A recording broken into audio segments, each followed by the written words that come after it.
जंगल के पक्षी बहुत ही ज्यादा बहादुर थे। इन्हें किसी भी चीज का कोई भी डर ना था, क्योंकि बाजू चील इन सब पक्षियों की बहुत ही ज्यादा अच्छी दोस्त थी। बाजू चील, मेरी तो यही आशा है कि हमारी दोस्ती ऐसे ही चलती रहे, कभी भी किसी की नजर न लगे। हाँ, तुम ठीक कहती हो चिड़िया। पक्षियों, तुम सबको पता है कि दूसरी चीलें तो मुझ पर बहुत ज्यादा गुस्सा करती हैं कि मैं पक्षियों को खाने के बजाय उनसे दोस्ती करके बैठी हूँ। परंतु सच तो यही है कि तुम सब पक्षी बहुत ही ज्यादा अच्छे हो। अच्छा बाजू चील, ये तुम्हारा नन्हा मुन्ना चील कबूर ना सीखेगा और कहीं ये बड़ा होकर हम पक्षियों को नुकसान तो नहीं पहुँचाएगा ना? अरे कैसी बातें कर रहे हो कालू कौवे। मेरा नन्हा चील तो अभी से ही सब पक्षियों के बच्चों से दोस्ती कर बैठा है और इसकी सबसे ज्यादा दोस्ती तो मीनू चिड़िया के बेटे मानो चिड़े से है। बस जंगल में इसी तरह सब पक्षी और बाजू चील एक साथ मिलजुल कर रहते थे। मेरे बेटे, ये देखो, मैंने ये अंडा दिया है और 1 महीने बाद इस अंडे में से तुम्हारा छोटा सा भाई आने वाला है। परंतु मम्मा, फिर तो आप मुझसे भी ज्यादा इसका ख्याल रखेंगी। हाँ बेटा, छोटे बच्चों का ख्याल ज्यादा रखना पड़ता है और वैसे भी अब तो तुम बड़े हो गए हो, तुम अपना ख्याल खुद रख सकते हो। चलो, अब मुझे किसी काम से जाना है, तुम अपने घोंसले में ही रहना, मैं थोड़ी देर में आ जाऊंगी वापस। ये कहकर बाजू चील वहाँ से चली जाती है। बस 1 महीने के बाद इस अंडे में से मेरा छोटा भाई आ जाएगा, फिर तो मम्मा सिर्फ उसी का ख्याल रखेंगी, उसे अपने हाथों से भोजन खिलाएंगी और कहीं ऐसा ना हो कि मम्मा मेरे छोटे भाई की देखभाल के चक्कर में मुझे ही ना भूल जाएं। इस तरह तो मेरा छोटा भाई मेरी सारी खुशियाँ छीन लेगा। बस इस तरह वे नन्हा चील अपने आने वाले भाई से बहुत ज्यादा ही जलने लगता है। वैसे मेरे पास अभी बहुत ही समय है, मुझे कुछ ऐसा करना होगा जिससे मेरा छोटा भाई कभी अंडे से बाहर न निकले। अगले दिन बाजू चील अपने घोंसले में मीनू चिड़िया, कालू कौवे, तोते और बुलबुल को बुलाती है। पक्षियों, आज मुझे अपने भाई से मिलने दूसरे जंगल जाना है और मैं अपने इस अंडे और नन्हे चील को अकेला छोड़कर नहीं जा सकती हूँ। कहीं मेरी दुश्मन चीलें मेरे बच्चे पर हमला न कर दें, इसीलिए तुम में से कोई एक पक्षी मेरे बच्चे और मेरे इस अंडे का ख्याल रख सकता है। बाजू चील, तुम बिल्कुल भी चिंता मत करो, मैं रुक जाती हूँ तुम्हारे अंडे और तुम्हारे नन्हे चील का ध्यान रखने के लिए। अरे नहीं नहीं मीनू चिड़िया, हम सब पक्षी हमेशा मिलजुल कर काम करते हैं और इस बार भी हम बाजू चील के बेटे और उसके अंडे का एक साथ ध्यान रखेंगे। ये बात सुनकर बाजू चील आराम से अपने भाई की तरफ दूसरे जंगल चली जाती है।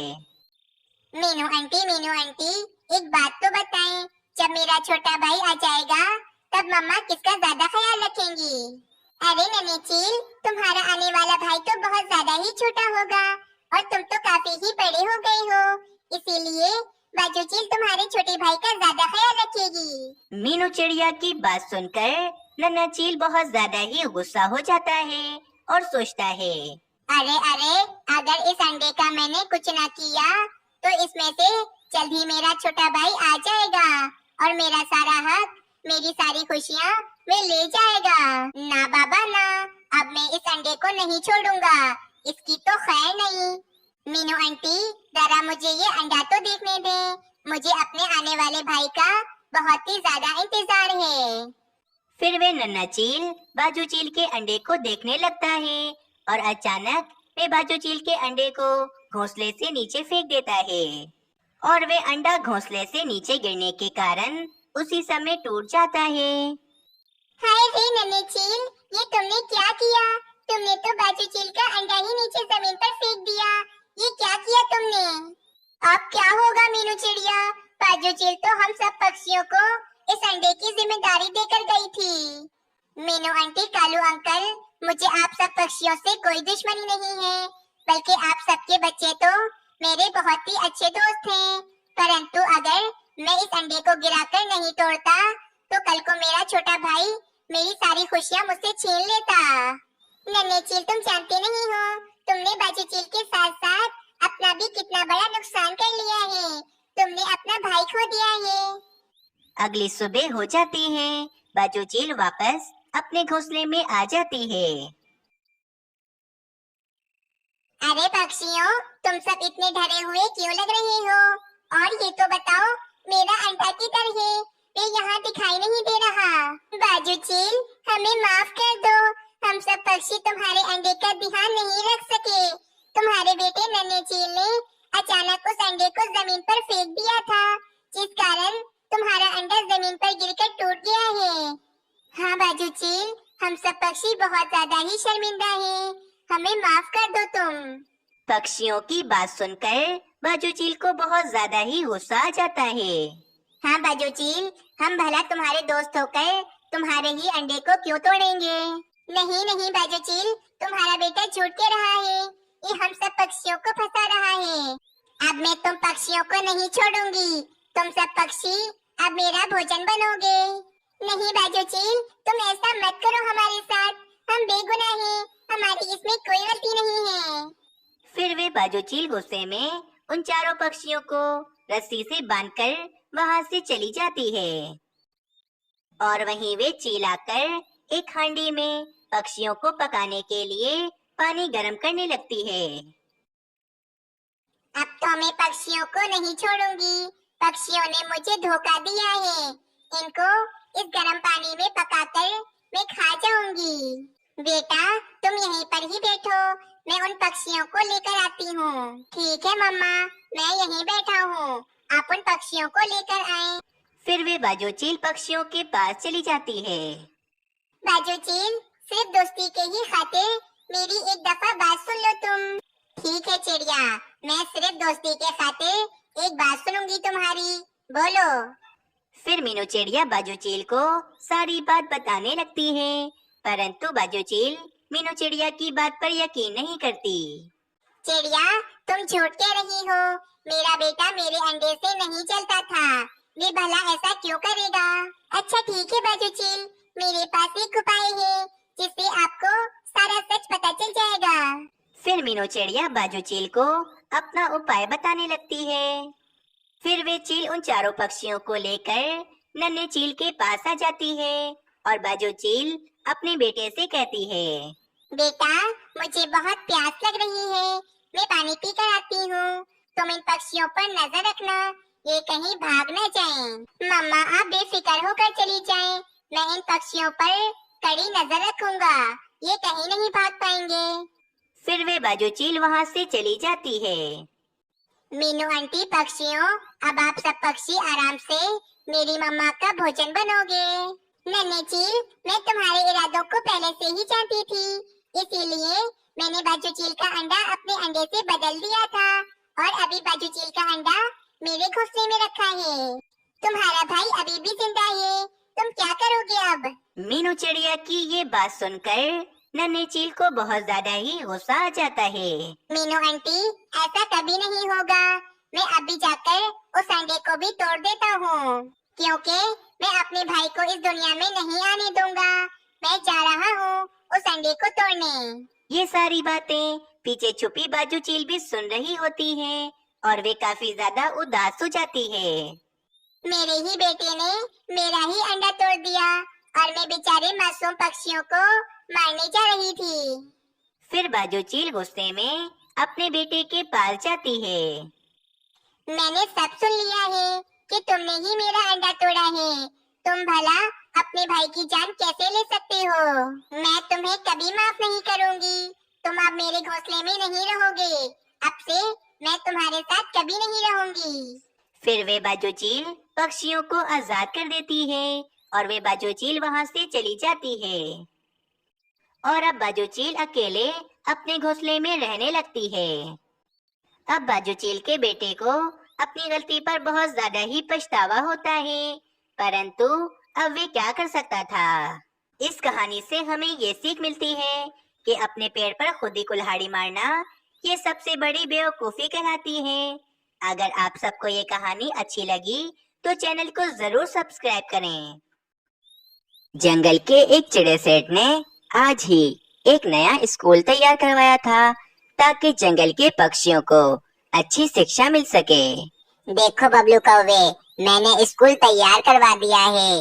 अब छोटे पक्षियों को अच्छी शिक्षा मिलेगी और वे पढ़ लिख कर आगे बढ़ेंगे। तुम जाओ जंगल में और किसी अच्छे टीचर पक्षी का इंतजाम करो जो पक्षियों को अच्छी शिक्षा दे सके। जो हुकुम मालिक, मैं अभी जाता हूँ और किसी अच्छे आदर्श टीचर पक्षी को लेकर आता हूँ जो पक्षियों को अच्छी शिक्षा दे सके। ये कहकर वे बबलू कौवा जंगल में किसी टीचर पक्षी को ढूंढने के लिए निकल जाता है। अब हमारे जंगल के छोटे पक्षी पढ़ेंगे लिखेंगे और हमारे जंगल का नाम रोशन करेंगे।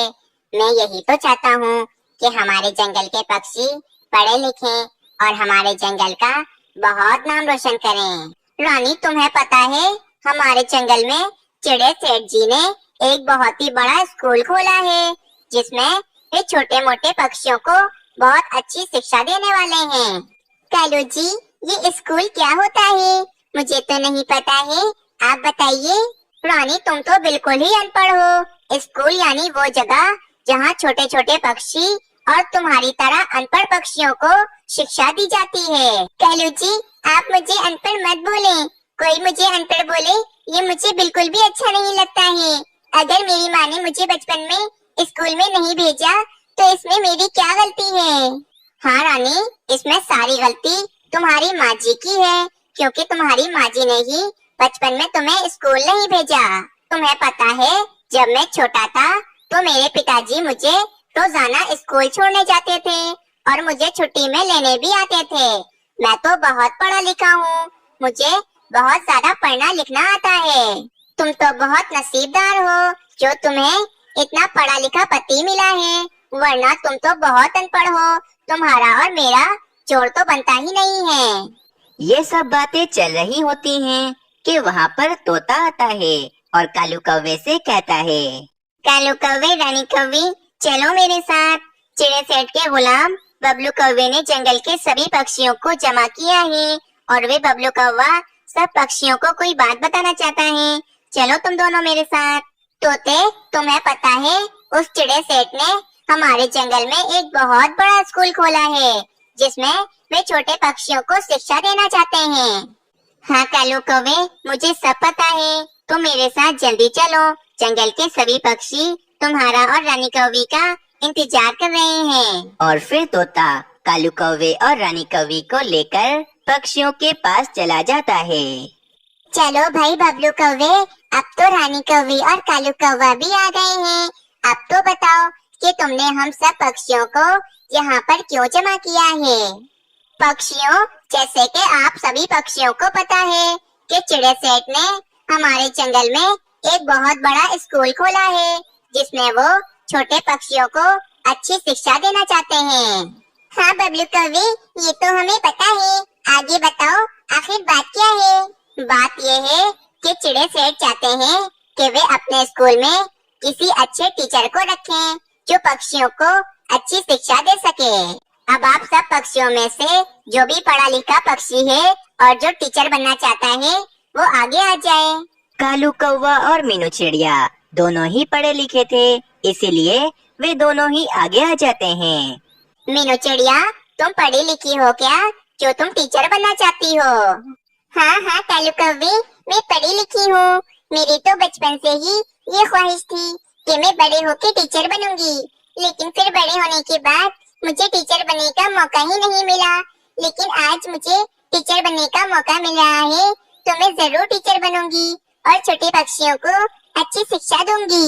बस बस मीनू चिड़िया, तुम भले पढ़ी लिखी चिड़िया हो लेकिन टीचर तो मैं ही बनूंगा क्योंकि तुमसे ज्यादा पढ़ना लिखना मुझे आता है और पक्षियों को भी अच्छी शिक्षा मैं ही दे सकता हूँ। कालू कौवे, भले तुम पक्षियों को अच्छी शिक्षा दे सकते हो लेकिन मैं भी पक्षियों को बहुत अच्छी शिक्षा दे सकती हूँ, इसीलिए टीचर तो मैं ही बनूंगी। अरे अरे तुम दोनों चुप करो, मैं फैसला करूँगा कि तुम दोनों में से उस स्कूल का टीचर कौन बनेगा। कौवे भाई, तुम तो हमारी बिरादरी के हो, तुम इस चिड़िया को कह दो कि स्कूल का टीचर तो मैं ही बनूंगा। नहीं कालू कौवे, मैं तुम्हारी बिरादरी का हूँ, इसका मतलब ये तो नहीं कि मैं तुम्हारा साथ दूंगा। फैसला मैं करूँगा कि तुम दोनों में से टीचर कौन बनेगा। तो फिर बताओ बबलू कौवे, हम दोनों में से उस स्कूल का टीचर कौन बनेगा? मीनू चिड़िया कालू कौवे, मैं तुम दोनों की एक परीक्षा लूंगा। तुम दोनों में से जो भी उस परीक्षा में सफल होगा वही स्कूल का टीचर बनेगा। आखिर कैसी परीक्षा लोगे तुम बबलू कौवे, बताओ? हमारे जंगल में जो बड़ा तालाब है, इस तालाब के अंदर एक बहुत ही बड़ी शार्क है। वे मेरी बहुत ही अच्छी दोस्त है और वे आजकल बहुत ही भूखी है। वे चाहती है कि वे किसी पक्षी का मांस खाए और अपना पेट भरे। तुम दोनों में से जो कोई भी उस शार्क को छोटे पक्षी का मांस ले जाकर देगा वही स्कूल का टीचर बनेगा। बबलू कौवे की ये बात सुनकर कालू कौवा और मीनू चिड़िया दोनों ही बहुत ज्यादा परेशान हो जाते हैं। चलो पक्षियों, अब मैं चलता हूँ। मीनू चिड़िया कालू कौवा, तुम दोनों में से जो कोई भी इस परीक्षा में पास हुआ टीचर तो वही बनेगा। ये कहकर बबलू कौवा वहाँ से चला जाता है। कालू जी, तुम इतनी ज्यादा चिंता में क्यों लग रहे हो? ये परीक्षा तो बहुत ही ज्यादा आसान है। तुम इस परीक्षा में मीनू चिड़िया से बहुत ही ज्यादा आसानी से सफल हो जाओगे। तुम बस मेरी बात मानते जाओ कालू जी, फिर देखना तुम स्कूल के टीचर जरूर बनोगे। रानी, तुमने बिल्कुल ठीक कहा। मैं उस खूंखार और भूखी शार्क को ले जाकर किसी छोटे बच्चे का मांस दे दूंगा और मैं तो इस जंगल में स्कूल का टीचर बन जाऊंगा और फिर मैं बहुत ज्यादा भोजन कमाऊंगा और हमारा बड़ा सा घर होगा और हम ऐश से रहेंगे। कालू जी, सब पक्षी मुझे टीचर की पत्नी कहेंगे। मुझे कितना अच्छा लगेगा। हमारा कितना बड़ा घर होगा। हम तो बहुत ऐश से रहेंगे। बस तुम जल्दी से स्कूल के टीचर बन जाओ। पर रानी, अगर मीनू चिड़िया ने भी उस भूखी शार्क को किसी छोटे बच्चे का मांस ले जाकर दे दिया तो मीनू चिड़िया ही उस स्कूल की टीचर बन जाएगी। नहीं नहीं कालू जी, ऐसा नहीं होगा। मैं मीनू चिड़िया को बरसों से जानती हूँ। मीनू चिड़िया अपने स्वाद के लिए किसी दूसरे पक्षी को नुकसान नहीं पहुँचाएगी। तुम बिल्कुल भी चिंता मत करो कालू जी। कल सुबह हम पक्षियों के उठने से पहले ही उड़ जाएंगे और किसी एक पक्षी का छोटा बच्चा ले जाकर उस भूखी शार्क को दे देंगे। दूसरी तरफ मीनू चिड़िया तो बहुत ज्यादा ही परेशान होती है क्योंकि मीनू चिड़िया अपने स्वार्थ के लिए किसी छोटे बच्चे को नुकसान नहीं पहुंचाना चाहती थी। मैं क्या करूं? उस बबलू कौवे ने कैसी परीक्षा रखी है। मैं अपने स्वार्थ के लिए किसी छोटे बच्चे को बलि नहीं चढ़ा सकती हूँ। टीचर बनने का मौका तो मुझे दोबारा कहीं और से मिल जाएगा, लेकिन मैं अपने स्वार्थ के लिए कभी भी ऐसा काम नहीं करूँगी। क्या हुआ बबलू कौवे, तुमने स्कूल के लिए कोई अच्छे टीचर ढूंढी या नहीं? मुझे बताओ। मालिक, बस एक आध दिन और रुक जाएं। मैं आपके स्कूल के लिए एक बहुत ही अच्छी टीचर लाकर दूंगा जो बहुत ही संस्कारी होगी और पक्षियों को बहुत अच्छी शिक्षा देगी। ठीक है बबलू कौवे, मुझे तुम पर भरोसा है, जब तो मैंने ये काम तुम्हें सौंपा है। अगली सुबह हो जाती है।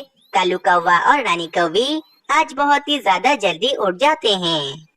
चलो कालू जी, सभी पक्षी सो रहे होंगे।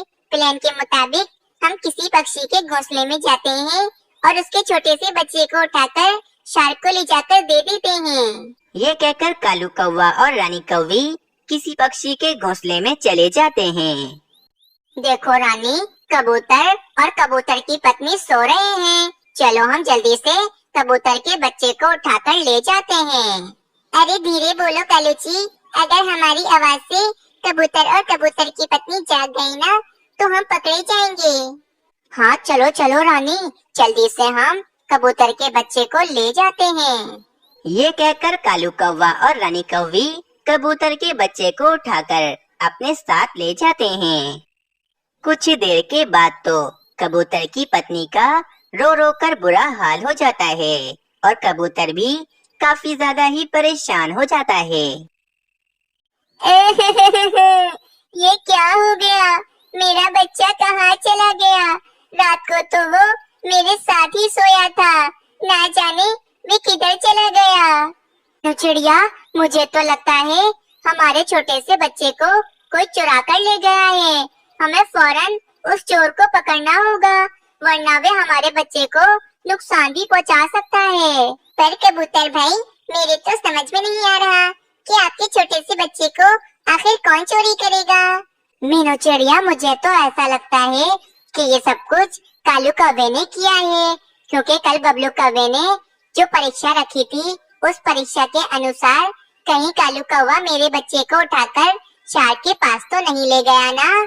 चलो मीनू चिड़िया, हम जल्दी से तालाब के पास चलते हैं। देखना कालू कौवा हमें वहीं मिलेगा और मेरा बच्चा भी मुझे वहीं से मिलेगा। ये कहकर मीनू चिड़िया और कबूतर तालाब की तरफ चले जाते हैं। अगर इस कालू कौवे और रानी कौवे ने मेरे बच्चे के साथ कुछ भी किया तो मैं इस कालू कौवे और इसकी दुष्पत्नी रानी कौवी को बिल्कुल भी नहीं छोड़ूंगी। इन दोनों को मैं कड़ी से कड़ी सजा दिलवाऊंगी। जब कबूतर और मीनू चिड़िया तालाब के पास आते हैं तो वे देखते हैं बबलू कौवा, कालू कौवा, रानी कौवी और कबूतर का बच्चा वहीं पर होते हैं।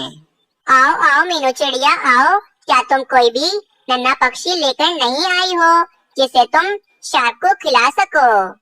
नहीं बबलू कौवे, मैं इतनी भी स्वार्थी नहीं हूँ कि मैं अपने स्वार्थ के खातिर किसी छोटे बच्चे की जान ले लूं। मुझे टीचर की नौकरी तो दोबारा भी मिल सकती है, लेकिन मैं ऐसा गलत काम कभी भी नहीं कर सकती हूँ। बबलू कौवे, मैं अभी कबूतर के बच्चे को ले जाकर शार्क को खिला देता हूँ, उसके बाद तुम मुझे टीचर बना देना। मैं भी देखता हूँ कालू कौवे कि तुम मेरे बच्चे को कैसे शार्क को खिलाते हो। मीनू चिड़िया, तुम परीक्षा में पास हो गई हो और कालू कौवे तुम परीक्षा में फेल हो गए हो, क्योंकि मीनू चिड़िया अपने स्वार्थ के लिए कभी भी किसी की जान नहीं ले सकती है, लेकिन कालू कौवे तुम अपने स्वार्थ के लिए छोटे पक्षियों की जान ले सकते हो। तुम्हें तो खुद किसी अच्छी टीचर की शिक्षा लेने की जरूरत है कालू कौवे, तुम क्या किसी छोटे पक्षी को शिक्षा दोगे? ये बात सुनकर कालू कौवा और रानी कौवी बहुत ही ज्यादा शर्मिंदा हो जाते हैं और वहाँ से चले जाते हैं। मीनू चिड़िया, आज से तुम ही उस स्कूल की टीचर हो। मुझे यकीन है तुम छोटे पक्षियों को बहुत ही अच्छी शिक्षा दोगी। चलो चलो मीनू चिड़िया, अब अपने अपने घोंसलों में चलते हैं। मेरी पत्नी ने तो रो रो कर बुरा हाल कर दिया होगा, वे अपने बच्चे को देखेगी तो ही उसके जान में जान आएगी। चलो जल्दी से चलते हैं। मीनू चिड़िया और कबूतर अपने बच्चे को लेकर अपने घोंसले की तरफ चले जाते हैं। इस कहानी से हमें ये सीख मिलती है कि हमें अपने स्वार्थ के लिए कभी भी किसी को नुकसान नहीं पहुंचाना चाहिए, क्योंकि स्वार्थी लोगों का कोई नहीं होता, वे अकेले ही रह जाते हैं।